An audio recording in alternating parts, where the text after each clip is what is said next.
नमस्कार दोस्तों, स्वागत है आप सभी का सौरभ स्टडी पॉइंट में। आज हम भारतीय राष्ट्रीय आंदोलन से जो महत्वपूर्ण प्रश्न लेकर के आए हुए हैं, ये पीईटी एग्ज़ाम के लिए, यूपी पेट एग्ज़ाम के लिए वेरी इंपॉर्टेंट रहने वाला है। जो जैसा कि आप लोगों को पता है कि एग्ज़ाम की डेट भी हमारी क्लियर हो चुकी है। तो अगर आप लोग बेहतर तैयारी करना चाहते हैं तो जुड़े रहिए हमारे चैनल के साथ में सौरभ स्टडी पॉइंट में। आइए देखते हैं कि हमारा पहला प्रश्न क्या दिया गया है। तो अगर पहले प्रश्न के बारे में हम बात करें कि भारतीय राष्ट्रीय कांग्रेस की स्थापना कब हुई थी, हमको बताना है कि भारतीय राष्ट्रीय कांग्रेस की स्थापना कब हुई थी।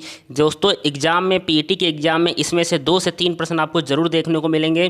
तो आइए देखते हैं कि कब हुई थी इसकी स्थापना। तो इसका सही जवाब हमारा क्या हो जाएगा, 1825 जो जवाब होगा, 85 जो राइट होगा हमारा आंसर हो जाएगा। तो 1825 ईस्वी में की स्थापना हुई थी। अगर बात करें भारतीय राष्ट्रीय कांग्रेस की स्थापना किसके द्वारा की गई थी, तो इसको किसके द्वारा किया गया था, ए.ओ. ह्यूम के द्वारा। किसके द्वारा, ए.ओ. ह्यूम के द्वारा इसकी स्थापना की गई थी। अगर बात करें कि इसका पहला अधिवेशन कब हुआ, बात करें पहले अधिवेशन के बारे में अगर बात करें कब हुआ, तो पहला अधिवेशन कब होता है दोस्तों, 28 दिसंबर 1885 को।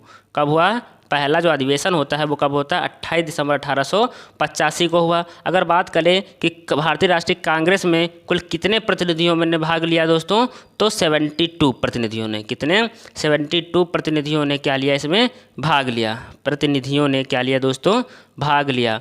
प्रतिनिधियों ने, कितने प्रतिनिधियों ने भाग लिया, 72 प्रतिनिधियों ने भाग लिया। दोस्तों जितने भी महत्वपूर्ण प्रश्न हैं वो सभी प्रश्न हम आप लोगों को करा रहे हैं। तो अगर बात करें भारतीय राष्ट्रीय कांग्रेस की स्थापना कब हुई, 1885 में। स्थापना किसने की, ए.ओ. ह्यूम ने की। अधिवेशन, पहला अधिवेशन दोस्तों, पहला अधिवेशन कब हुआ, 28 दिसंबर 1885 को हुआ। और भारतीय राष्ट्रीय कांग्रेस में कितने कुल प्रतिनिधियों ने भाग लिया, तो 72 प्रतिनिधियों ने इसमें दोस्तों भाग लिया। अब अगर बात कर लेते, थोड़ी सी और जानकारी आप लोगों को बता दें जो एग्जाम में पूछा भी जाता है कि जो भारतीय राष्ट्रीय कांग्रेस का जो पहला अधिवेशन था, दोस्तों, जो भारतीय राष्ट्रीय कांग्रेस का जो पहला अधिवेशन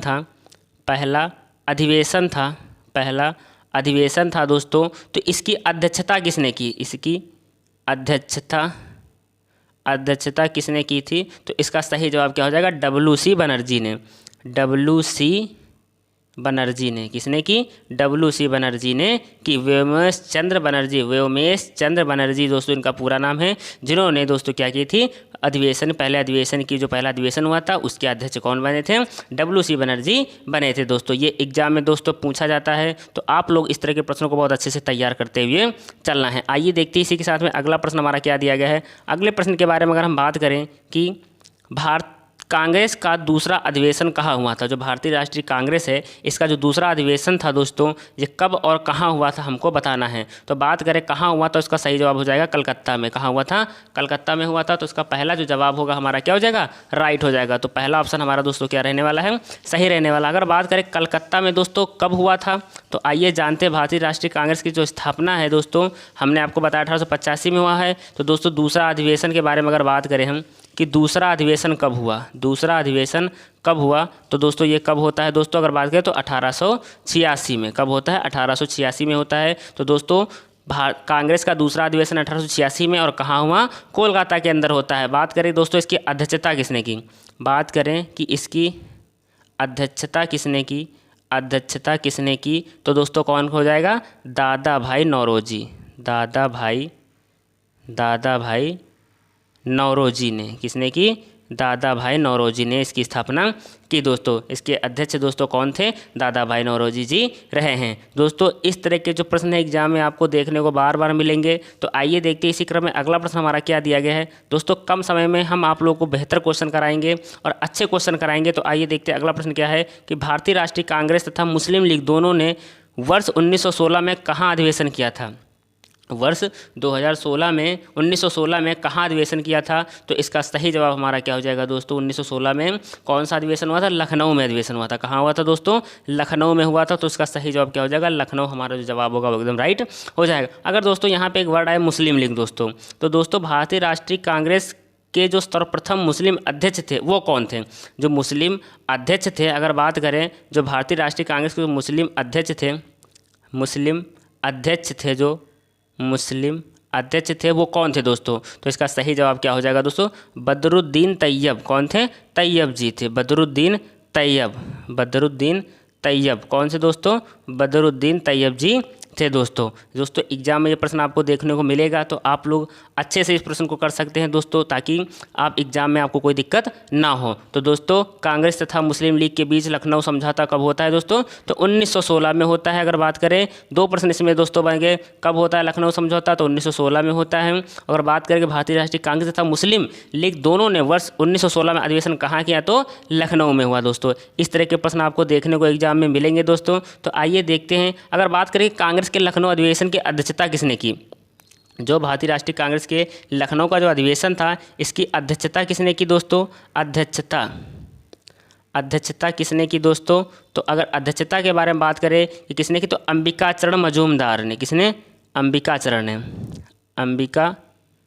अंबिकाचरण ने किसने की?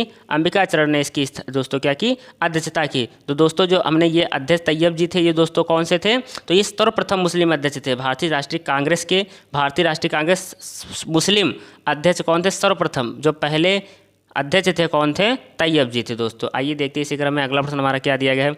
अगले प्रश्न के बारे में अगर हम बात करते हैं कि बंगाल का विभाजन किसके काल में हुआ था, हमको बताना है कि बंगाल का जो विभाजन है वो किसके काल में हुआ था। तो इसका सही जवाब क्या रहने वाला है, तो आइए जानते हैं। तो इसका सही जवाब हमारा क्या हो जाएगा दोस्तों? लॉर्ड कर्जन जो जवाब होगा हमारा एकदम राइट हो जाएगा दोस्तों। तो हमारा सही ऑप्शन हो जाएगा सेकेंड ऑप्शन जो होगा वो एकदम राइट हो जाएगा। अगर बात करें दोस्तों कि बंगाल का विभाजन जो था वो कब होता है, तो इस कब होता है? 1905 में। एग्जाम के लिए वेरी इंपॉर्टेंट है, ईयर इसका है, एग्जाम में आपको देखने को मिल सकता है दोस्तों। अब दोस्तों अगर बात करें कि ये स्वदेशी आंदोलन के प्रारंभ का तत्कालिक कारण क्या था? बंगाल विभाजन था। स्वदेशी आंदोलन के प्रारंभ का जो तत्कालिक कारण था क्या दोस्तों? बंगाल विभाजन था दोस्तों। ये भी आप अच्छे से याद कर सकते हैं। आइए देखते हैं, अगर हम बात करें दोस्तों यहीं पे अगर हम बात कर लेते हैं कि 1905 में लॉर्ड कर्जन के स्थान पर लॉर्ड मिंटो को भारत का वायसराय नियुक्त किया गया था। तो दोस्तों जब 1905 में लॉर्ड कर्जन के स्थान पर किसको बनाया गया था दोस्तों? वायसराय बनाया था लॉर्ड मिंटो को। किसको बनाया गया था? लॉर्ड मिंटो को बनाया था गया था। किसको बनाया था? लॉर्ड मिंटो को बनाया था। किसके स्थान पर? लॉर्ड कर्जन के स्थान पर लॉर्ड मिंटो को वायसराय नियुक्त किया गया था दोस्तों, जो एग्जाम के लिए भी इंपॉर्टेंट है। आप लोग इस तरह के प्रश्नों को बहुत अच्छे से तैयार करते हुए चलिएगा। अगर देखते हैं कि दोस्तों इसी के साथ में अगला प्रश्न हमारा क्या दिया गया है। अगले प्रश्न के बारे में अगर हम बात करते हैं कि चंपारण तथा खेड़ा आंदोलन किसका आंदोलन है, हमको बताना है कि चंपारण आंदोलन और दोस्तों जो खेड़ा आंदोलन है वो किसका आंदोलन था दोस्तों, तो हमको बताना है। तो आइए जानते हैं ये किसका आंदोलन रहने वाला है दोस्तों। तो अगर बात करें सही इसका जवाब हमारा क्या रहने वाला है, तो देखते हैं दोस्तों। तो ये किसानों का आंदोलन था। किसका आंदोलन था? किसानों का आंदोलन था। तो उसका सही जवाब क्या हो जाएगा? किसान हमारा जो जवाब होगा एकदम राइट हो जाएगा। अगर यहीं पे पूछा जाता है दोस्तों अहमदाबाद का आंदोलन, अहमदाबाद का आंदोलन किसका आंदोलन था? औद्योगिक मजदूरों का आंदोलन था। किसका था? औद्योगिक मजदूरों का आंदोलन था। तो दोस्तों यहाँ पर रविन्द्रनाथ टैगोर ने चंपारण सत्याग्रह के दौरान ही महात्मा की उपाधि दी थी। तो दोस्तों महात्मा की उपाधि किसने दी थी? महात्मा की उपाधि किसने थी दोस्तों? तो किसने दी थी? टैगोर जी ने दी थी। किसने दी थी? टैगोर जी ने दी थी। टैगोर जी ने दी थी। ये एग्जाम में आपको देखने को मिलता है दोस्तों। प्रश्न जो पेट का एग्जाम होने वाला है ये एग्जाम के लिए वेरी इंपॉर्टेंट है, तो आपको ये सब प्रश्न वहाँ पर देखने को मिल सकते हैं। और दोस्तों अगर पूछा जाता है कि महात्मा गांधी को सर्वप्रथम राष्ट्रपिता सुभाष चंद्र बोस ने कहा था, किसने कहा था? सर्वप्रथम अगर बात करें महात्मा गांधी जी को राष्ट्रपिता सर्वप्रथम किसने कहा था? तो दोस्तों किसने कहा था? सुभाष चंद्र बोस ने। किसने कहा था? सुभाष चंद्र जी ने कहा था। सुभाष चंद्र बोस ने कहा था। तो इसका सही जवाब क्या हो जाएगा? सुभाष चंद्र बोस हमारा सही जवाब हो जाएगा। आइए देखते हैं अगला प्रश्न हमारा क्या दिया गया है। अगले प्रश्न के बारे में बात करें कि महात्मा गांधी को सर्वप्रथम राष्ट्रपिता किसने कहा था। दोस्तों अभी जैसा हमने आपको बताया वही प्रश्न हमारे सामने फिर से आ गया है कि महात्मा गांधी को सर्वप्रथम राष्ट्रपिता किसने कहा था। तो उसका सही जवाब क्या हो जाएगा? सुभाष चंद्र बोस जो हमारा जवाब होगा एकदम राइट हो जाएगा। तो सुभाष चंद्र बोस जी ने ही सर्वप्रथम महात्मा गांधी को दोस्तों राष्ट्रपिता कहा था। आइए देखते हैं कि अगला प्रश्न हमारा क्या है। अगले प्रश्न के बारे में अगर हम बात करते हैं रॉलेट एक्ट कब लागू हुआ। रॉलेट एक्ट जो है वो कब लागू होता है। तो अगर बात करें रॉलेट एक्ट के बारे में तो ये कब लागू होता है दोस्तों, तो ये लागू होता है 1919 में। रॉलेट एक्ट कब लागू होता है? 1919 में लागू होता है दोस्तों। ये था क्या? इसमें दोस्तों बिना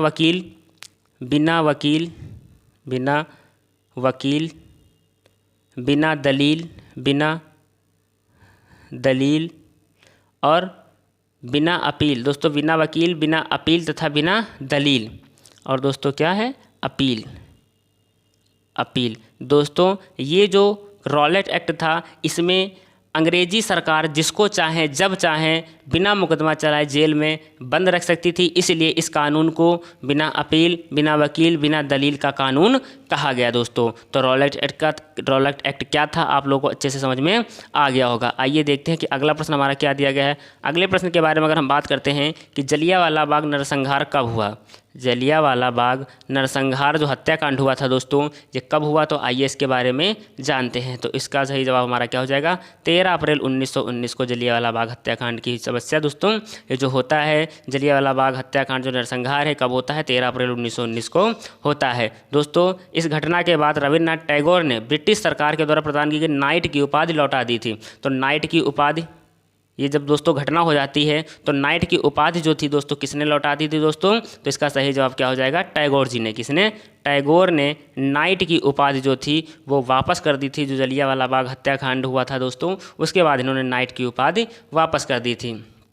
आइए देखते हैं इसी के साथ में अगला प्रश्न हमारा क्या दिया गया है। अगले प्रश्न के बारे में अगर हम बात करते हैं कि असहयोग आंदोलन कब प्रारंभ हुआ, हमको बताना है कि जो असहयोग आंदोलन है वो कब प्रारंभ होता है। तो इसका सही जवाब हमारा क्या रहने वाला है? 1920 में। कब प्रारंभ होता है? 1920 में प्रारंभ होता है। 1 अगस्त 1920। 1 अगस्त 1920 को असहयोग आंदोलन क्या होता है? शुरू होता है। अब दोस्तों इस तरह के प्रश्न जो हैं वो एग्ज़ाम में आपको देखने को मिल सकते हैं। तो आपको बेहतर तैयारी करने के लिए दोस्तों वीडियो पे अंत तक बने रहने के लिए बहुत बहुत धन्यवाद दोस्तों। जितने भी आपने प्रश्न किए हैं वो एग्ज़ाम के पॉइंट ऑफ व्यू से वेरी वेरी इंपॉर्टेंट हैं दोस्तों। इसी के साथ में अगर बात करें दोस्तों अगला प्रश्न हमारा क्या, जो लास्ट प्रश्न रहने गया है दोस्तों, देख लेते हैं उसके बारे में हमारा सही जवाब क्या रहने वाला है कि चौरी चौरा कांड कब हुआ था। हमको बताना है कि जो चौरी चौरा कांड है वो कब हुआ था। तो इसका सही जवाब हमारा क्या हो जाएगा दोस्तों? 1922 में। कब हुआ था? 1922 में हुआ था। 4 फरवरी 1922 को हुआ था। 4 फरवरी 1922 को क्या हुआ था? चौरी चौरा कांड हुआ था। तो दोस्तों इस तरह के एग्ज़ाम जो हैं वो जो इस तरह के जो प्रश्न हैं वो एग्ज़ाम में आपको देखने को मिल सकते हैं। अगर बात करें कि चौरी चौरा कांड से क्षुब्ध होकर महात्मा गांधी ने असहयोग आंदोलन वापस ले लिया था। जब चौरी चौरा कांड हुआ था इससे क्षुब्ध होकर दोस्तों महात्मा गांधी ने कौन सा आंदोलन वापस लिया था? असहयोग आंदोलन। कौन सा? असहयोग आंदोलन।